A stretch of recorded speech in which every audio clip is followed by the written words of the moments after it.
J.M. Barrie, born 1860 and died 1937, was a Scottish author and playwright who became a guardian and surrogate father to the five Llewellyn Davies boys. Yes, J.M. Barrie was an alleged pedophile. He used to molest those boys, allegedly.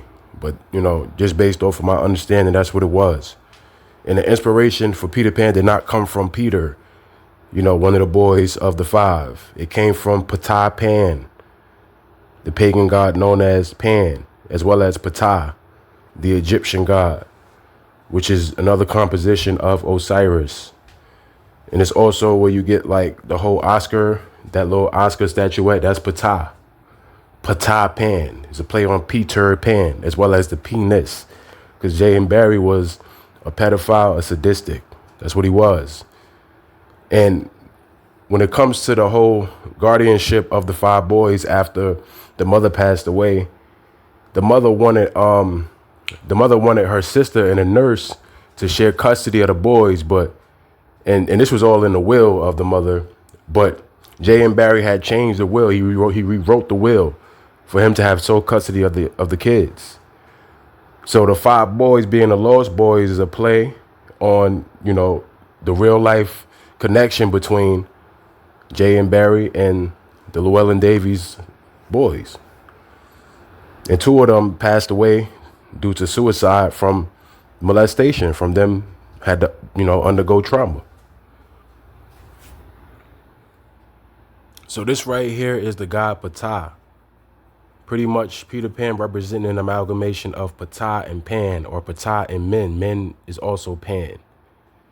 You see this statue right here, this depiction of the god known as Ptah. This is where the inspiration comes from for the Oscar. When you look at the Oscar statuette, it comes from Ptah.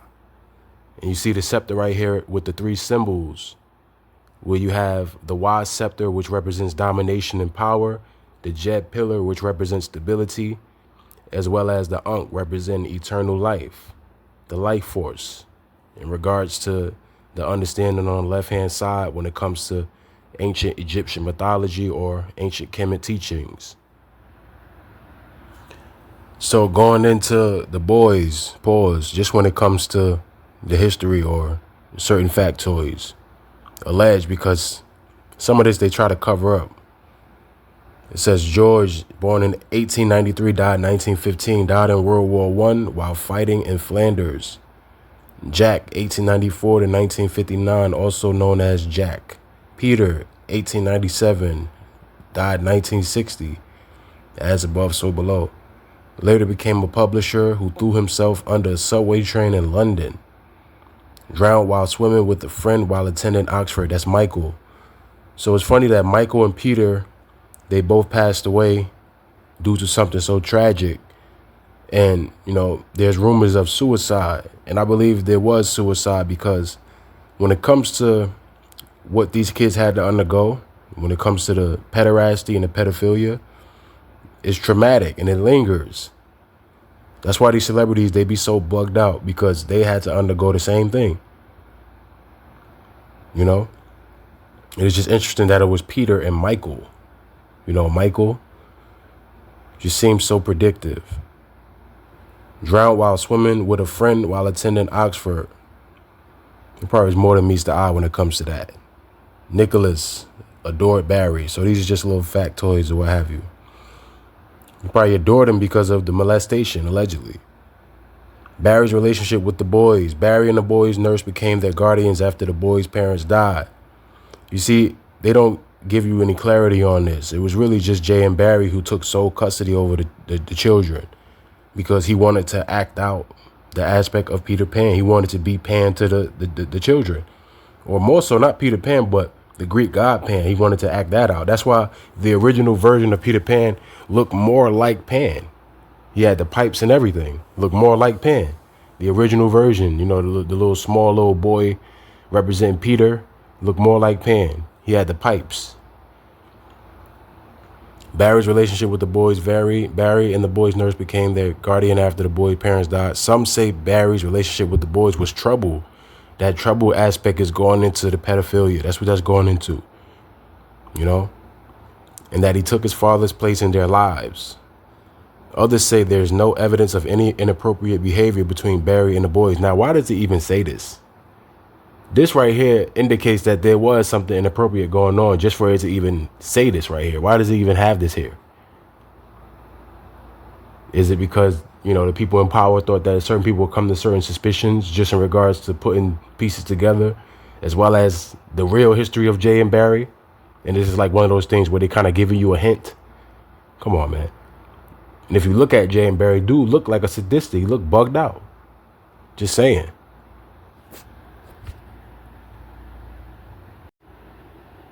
You see right here, this is the original image or drawing of Peter Pan. Really going into the details of the Greek god Pan when it comes to the pipes. The Pan pipes where you lure the children to you.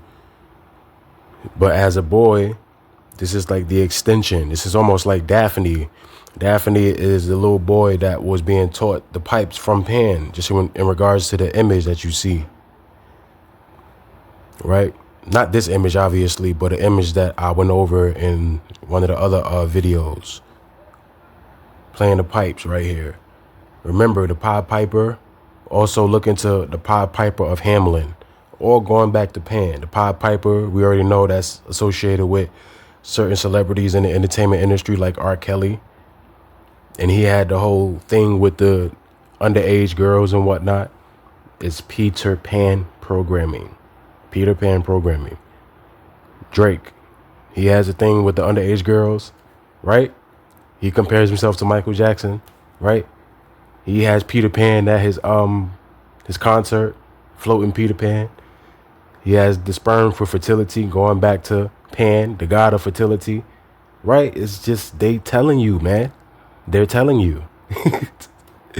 What more can I say? It's there.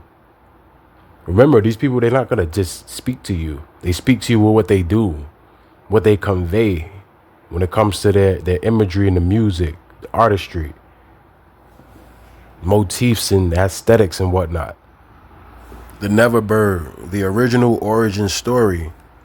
I've been talking a bit about the Little White Bird and Peter Pan in Kingston Gardens, both authored by Jay and Barry, the alleged pedophile, the alleged author of Peter Pan, the alleged creator of Peter Pan, inspired by the goat god known as Pan, as well as Ptah. I thought you might like to know a bit. The Little White Bird and Peter Pan in Kingston Gardens have the same stories about Peter Pan in them. The difference is the first half of the Little White Birds is about the relationship between Captain W and David and his family. The rest of the book is about Peter Pan and how he came to be. Peter Pan in Kingston Gardens is just that second half. Now, I warn you about spoilers. This next bit explains the second half of the book or Peter Pan in Kingston Gardens. The last paragraph does not have spoilers. If you would like to read, it's going to be a wild ride, folks. First, a bit of context. Strictly according to the book, babies are birds first. They all come from this island in the Serpent, in Kingston Gardens. Serpent, garden, just interesting. The serpent in the garden. I'm sure you guys are familiar with chapter 3 of Genesis. Solomon called the head of bird, decides who gets what kind of baby, and then a bird goes out and becomes that baby. Women will write letters to Solomon asking for certain kinds of children, boy, girl, twins, stuff like that. The reason the birds don't remember that they're a bird and shouldn't be able to fly is that they realize how heavy they are when they are weighed at the hospital. Peter was not weighed, so within the week, he flew out the window thinking he was a bird. He was very confused when the birds and fairies in Kingston Gardens were scared of him. He decided to fly to the island in the Serpentine, and Solomon explained to him that he was not a bird.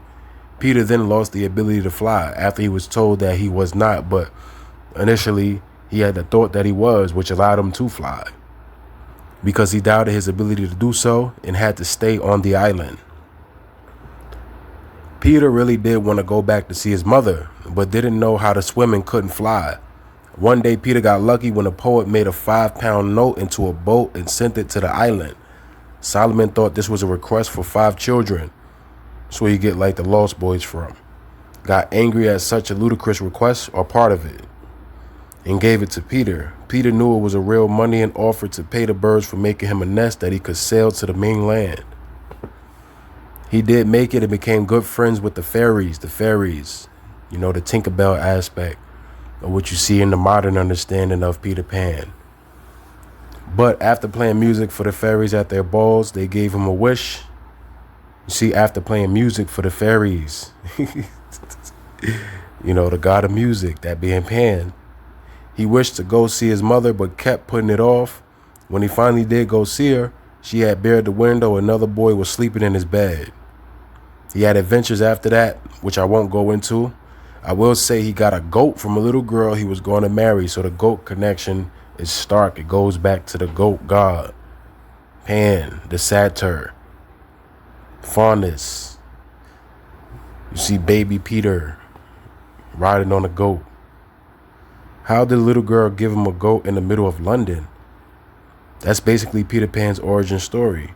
This is in no way in chronological order to the book, which means to get the great language and charm of it, you'll have to read the book. There are so many more details in the book, and it's beautifully written. Tragedy, romance, adventure, and magic is all over the story. See, magic. We emphasize magic in the first 2 episodes or first 2 videos of the series. It is not a children's book, but a book about children. It is not a children's book, but a book about children. So what does that even mean? It's not a children's book, but it's a book about children. That indicates that there's something in the book that children are allowed to see, right? That's how you know that it's a lot of different connotations and entendres surrounding the real understanding of Peter Pan. If you love the story of Peter, it's witty and clever and understands how we act and feel as children perfectly. If you love the story of Peter Pan, you should read this just to remember how weird and magical it is to be a kid. Magical, right? Peter Pan and Kensington Gardens. Is it Kensington Gardens or Kingston Gardens? I'm guessing it's Kensington, and the person who wrote that article spelled it wrong or what have you. But you see where it talks about London in regards to where, Peter got the goat. Jay and Barry died in London. So it's just very, very interesting. The embodiment of Peter Pan, or the embodiment of Pan, is what Jay and Barry pretty much aspired to be. Just when it comes to the alleged molestation of the 5 boys, and how, Peter Pan embodies the god of pedophilia, the Greek god known as Pan, the Ptah men, so on and so forth. Just really with the understanding going back to ancient Kemet and all these different creator gods, craftsmen gods, gods of pederasty and pedophilia and revelry and sexuality,